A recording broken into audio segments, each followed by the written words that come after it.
ಪ್ರಿಯ ವೀಕ್ಷಕರೇ, ವಿವಾಹ ಅಂದರೆ ಅದೊಂದು ರೀತಿಯ ದಿಗ್ಬಂಧನ ಅಂತ ಹೇಳ್ಬೋದು. ಗಂಡಾಗಲಿ ಹೆಂಡತಿಯಾಗಲಿ ಒಬ್ಬರನ್ನೊಬ್ಬರನ್ನ ಹೊಂದಿಕೊಂಡು ಬದುಕಿದ್ರೆ ಮಾತ್ರ ಅದನ್ನು ಸುಖಮಯ ಸಂಸಾರ ಅಂತ ಹೇಳ್ತೀವಿ.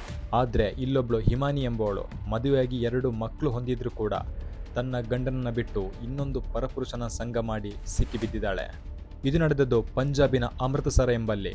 ರವಿ ಹಾಗೂ ಹಿಮಾನಿ 15 ವರ್ಷಗಳ ಹಿಂದೆ ವಿವಾಹ ಆಗಿತ್ತು, ಅಂದರೆ 2010ರಲ್ಲಿ.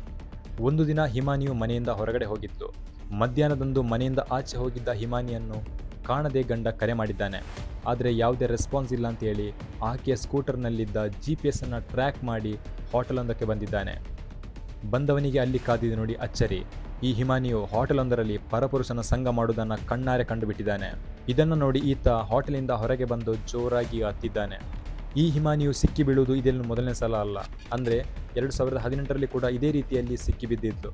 ಅಂದು ಈಕೆಯ ತಂದೆ ತಾಯಿ ಬಂದು ಇವರನ್ನು ಸಮಾಧಾನ ಮಾಡಿ ಕಳಿಸಿಕೊಟ್ಟಿದ್ರು. ಅಂದರೆ ಸಣ್ಣ ಮಕ್ಕಳ ಮುಖ ನೋಡಿ ಗಂಡ ಕೂಡ ಸುಮ್ಮನಾಗಿ ಬಿಟ್ಟಿದ್ದ. ಅದನಂತರ ಅವಳಿಗೆ ಏನು ಕೊರತೆ ಬರದ ರೀತಿಯಲ್ಲಿ ಪ್ರೀತಿಯಿಂದಲೇ ಸಾಕ್ತಾ ಇದ್ದ. ಆದರೆ ಈಗ ಮಾತ್ರ ಆ ಗಂಡನ ಮನಸ್ಸು ಒಡೆದು ಹೋಗಿದೆ. ಇನ್ನು ಮಾತ್ರ ಆಕೆ ಜೊತೆ ಸಂಸಾರ ಮಾಡಲಾರೆ ಎಂದು ಶಪಥ ತೊಟ್ಟಿದ್ದಾನೆ.